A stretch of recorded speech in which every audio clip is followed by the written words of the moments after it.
My heart is beating really fast. This is the first video I've ever made, so you'll have to excuse me if there's little glitches and things. But today I wanted to talk to you guys about a topic that has come up recently in my life. And you'll have to excuse me because I live very close to an airport, and there's going to be planes. There's going to be planes flying overhead a lot. Hopefully you can still hear me. We'll just wait one moment. So,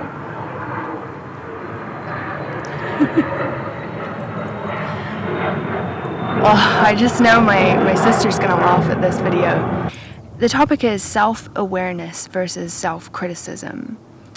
And this is something I have had to learn the hard way. And that's why I'm sharing this with you, because all of my experiences, all of my lessons are deeply personal. That's what I want to share with you. And they might not resonate with you. Maybe you have other experiences that speak to you that are quite different. And take those, because those are wonderful things too. I mean, I'm not necessarily right. And my ideas are always changing, always evolving. It could be different in a year. But recently, I've been experiencing a lot to do with self-awareness. In respect to the topic of self-criticism, I'm going to put this into 3 chapters, okay? So chapter 1 is about how I grew up. And I grew up in a family that was full of pressures. So my parents, my grandparents, my uncle, people in my family were incredibly high-achieving people. And growing up with that, it's certainly hard to be the black sheep who wants to do the artistic thing. And I felt supported, sure, but I also felt that not only could I do the artistic thing, I had to do it in the best way possible. I had to be the very best version I could be of myself, and I had to be successful, if you will. And I'm sure many of you have struggled with that idea. It's an idea that's placed on us a lot by society. So I'm not alone. Let's move on to chapter 2. Growing up with all of that and thinking that I had to be the best at something, I felt a little bit, discombobulated, let's say. I felt disenfranchised, just like not interested anymore at a certain point. I had had enough. I was just out of university.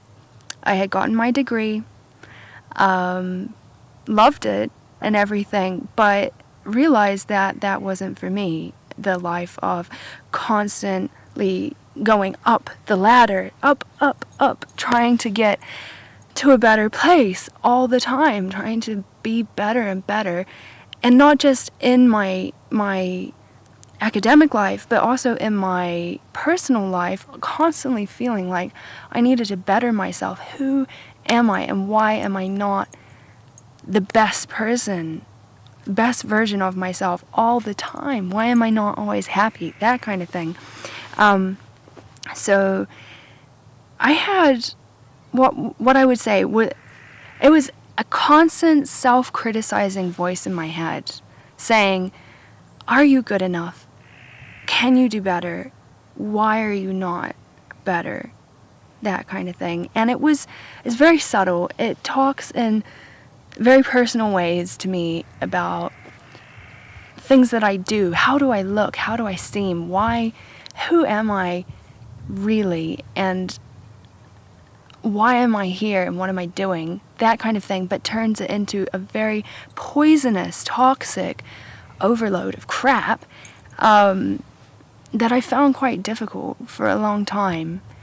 And I guess where that started to really shift, where I really started to look into that, was last winter.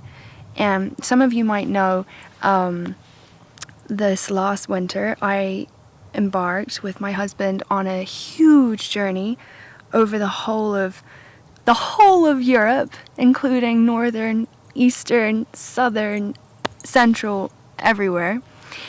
And last winter, I felt drawn. I felt pulled into the darkness, like in such a way that I couldn't even explain it to my friends and family.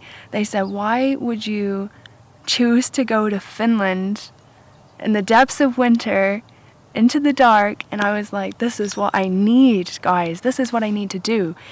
So I went with Oliver, my husband. We went to Iceland, Norway, and Finland in the very depths of winter and experienced the darkness. And I felt like this was a huge shift for me, because not only was I going to the darkness, the physical darkness, to kind of find myself, I had just discovered this idea of shadow work. And I don't know, some of you may know this has been a hot topic, right? Shadow work, light work, all of that. I don't want to get into that. You can call it by many other names, I would say.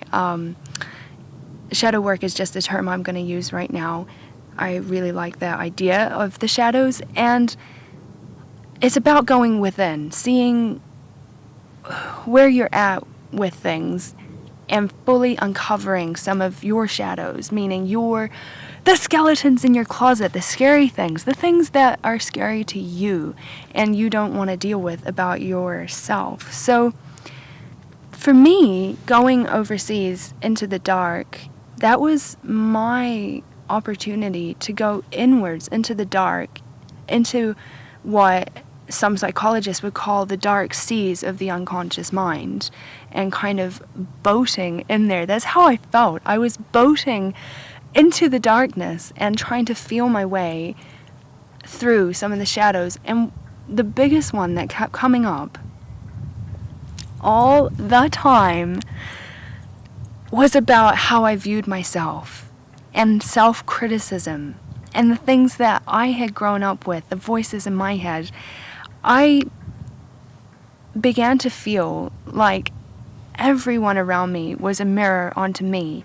As soon as I started opening the subject, I began to see myself in everyone, and it was very difficult. Because this is another topic altogether, but somebody who is judgmental of themselves will often find that they can become judgmental towards other people who exhibit the same traits that they don't like within themselves, that they don't want to acknowledge within themselves.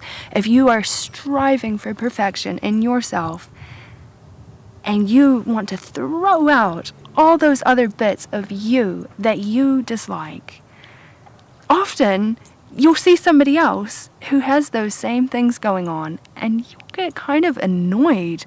You'll feel like, oh, this person doesn't have it together, what is going on? Or they're just crazy. Or you can't see the humanity because you're not seeing the humanity within you. And so I began to feel like every single person was a mirror to me, on me, what I was doing. And this is very personal stuff, guys. It's hard to share, but when I would get within that realm in my head of criticizing myself, I would begin to wonder what people thought of me. That was a huge part of my inner workings, was constantly questioning what somebody thinks of me. What do you, how do you see me? Why? They never knew, but I was always checking myself, checks and balances, trying to be better for whoever I was with. And that would often mean that I was changing depending on the people I was with. I was not quite happy with how I was appearing, and a little bit nervous, actually. And I wanted everyone to like me, really did. And that began to change during that winter. I realized not everyone has to like me. Not everyone is going to like me. That's fine. That's okay. You're not going to vibe with everyone. There's some people that just, it's like magnets, boop, not going to happen. It's not going together. And, it's okay if it's like that. I realize that. And I read a wonderful article. I forget who it was by. I can try and find it. But it talked about the difference between being a kind woman and a nice girl. And I really, this touched my heart. It talked about the difference between niceness and kindness, and niceness being something that's in the eye of the beholder. It's decided by somebody else. It's not in your control. If you are decided to be nice, it means somebody else has decided that you are nice. And that's their prerogative. That's their decision. Whereas if you are kind, that comes from within. That's a feeling generated within your own heart towards other people. And because it is not decided by other people, whether you're a kind person or not, it comes from within. It is more honest, it is more open. And I was thinking about all these things, feeling all the feelings, all of them, feeling very raw and stuff. And I really opened up to this idea of letting go of self-criticism and finding the kinder person in me, and not caring what I thought or others thought about me, or caring less, a lot less.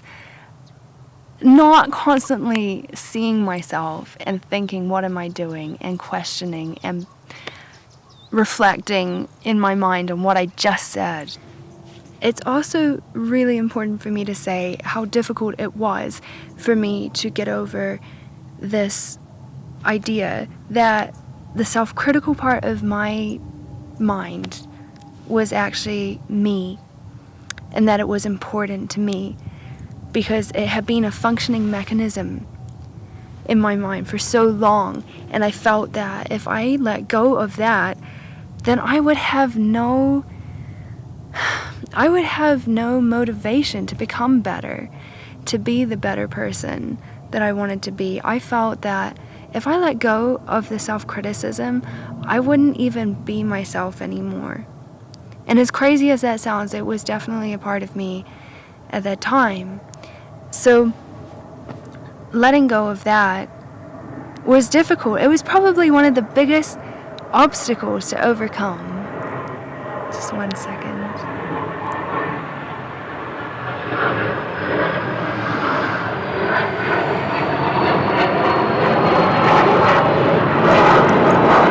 It's a really nice idea, by the way. Just a little tip for you guys. I use those things, the annoying sounds that we normally hear as bells of mindfulness, meaning I say, listen to that sound. It brings me home to myself. And it works wonders. Anything can be like that. Dogs barking, airplanes overhead. I use that to come home. But as I was saying, so when I had to decide to let go of constantly being self-critical, which I equated, and maybe some of you are doing this, I equated being self-critical to self-awareness at that time. That's why I want to make that distinction. That's why I feel it is so important to this community. And I know many of you in the spiritual community are highly self-aware, but may feel that it is important to be better and better yourself and find that inner higher consciousness, the higher being, and all of that. And in the pursuit of that, in the actual trying to get there, trying to be better, you might actually be missing the point. You might actually find that that is the obstacle in your way of being there. And that's what I found. As soon as I was able to let go of that idea that I needed to constantly criticize and be better and all of this, as soon as I let go of trying to climb that mountain, I found that I already was that person that I wanted to be. That was already there inside. It was there waiting. It doesn't require you to go to great lengths. It is always there. And in order to access it, sometimes you need to switch off the search, come home, and be in your body. Be who you are. Be that person that is already present. Be present. That is a huge, huge thing to do. Being. No longer searching. Just be. And you will find that whatever, difficulties you have, they come, they go. But underneath is the reality. Underneath is the person that you are searching for. The feeling that you want of total love and acceptance. Really separate those ideas in your mind, if you can, with me now. Self-criticism, that person in your brain that says all those things, and self-awareness. Just being aware, non-judgmental, not saying, oh, this is bad, this is good, I want more of this, I don't want that. Just being aware. So that was chapter 2, very long, I know. And then chapter 3, where it comes full circle and things kind of get a lot better. Recently I read this thing and it said, instead of trying to fix where you're at in your meditations, in your life, instead of trying to become calm, become the Buddha, that kind of thing, find yourself and come home to your body and your mind and your being where you are at now, whatever that is. And that is non-judgmental awareness. That is really the basis for advanced mindful practices, because you can be meditating and you can be doing yoga and you can be trying so hard to be this wonderful person, but you are human and you are going to feel crap sometimes, and you are going to feel all these feelings, and they're not bad. They're just real. They're the reality of life. Like, we are made to have these feelings. Your brain has receptors for every feeling, You have this incredible ability. Your body is an amazing thing, guys. You have the ability to send alarms to yourself, to tell yourself something. Your body will tell you when something is wrong. The real question is, are you listening? Are you suppressing that, or are you listening? So this mindful awareness, this non-judgmental mindful awareness means that you are present no matter what is happening in your body. You can come back. Say you're off in some lovely daydream. Great, fine.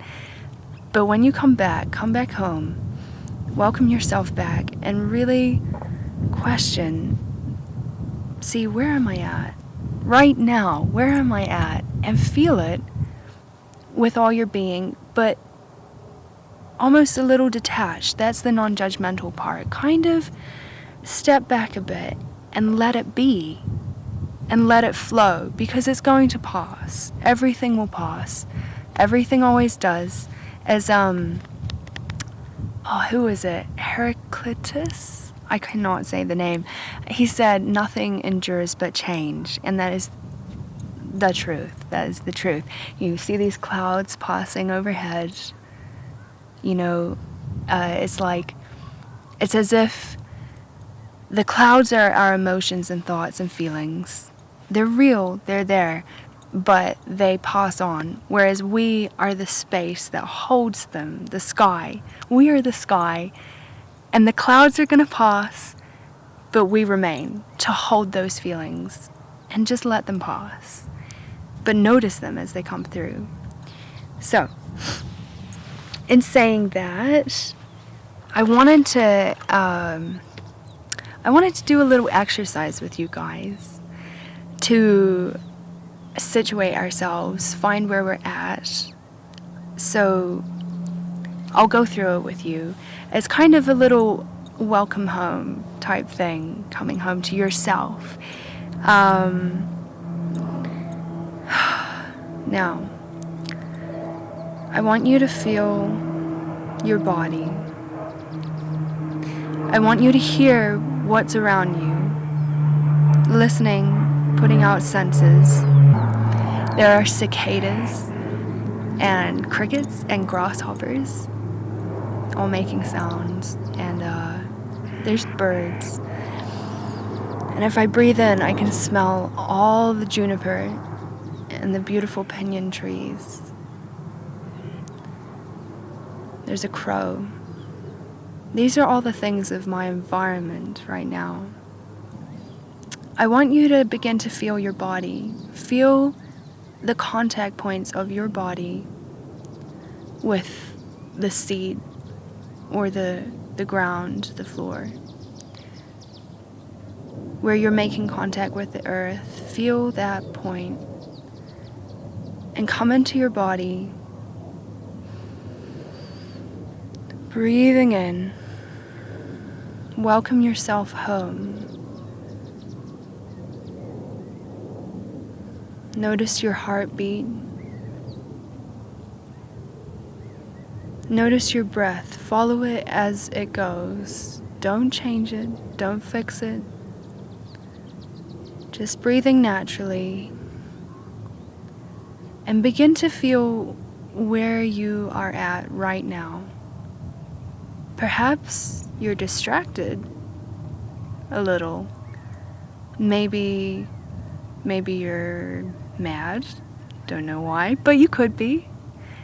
That's okay. Maybe you're really happy. Maybe you have this joy and bliss in your life, in the little part of your stomach where you just feel everything's okay. When I first did this, I was under a bridge by a river, and it was a really awakening moment, and I cried because I realized where I was at, and I was having a bad week, and it was a really revealing moment to me to just let myself feel those things and let it be okay, not judging. It helped a lot. So, with that, I want to say, have a think about self-criticism versus self-awareness. Know that you can come back to this place of non-judgmental awareness, and that will help you to overcome the self-criticism that you are feeling in your own life. And that it's really important. It's a really important kind of topic. I hope this has been helpful. I really do.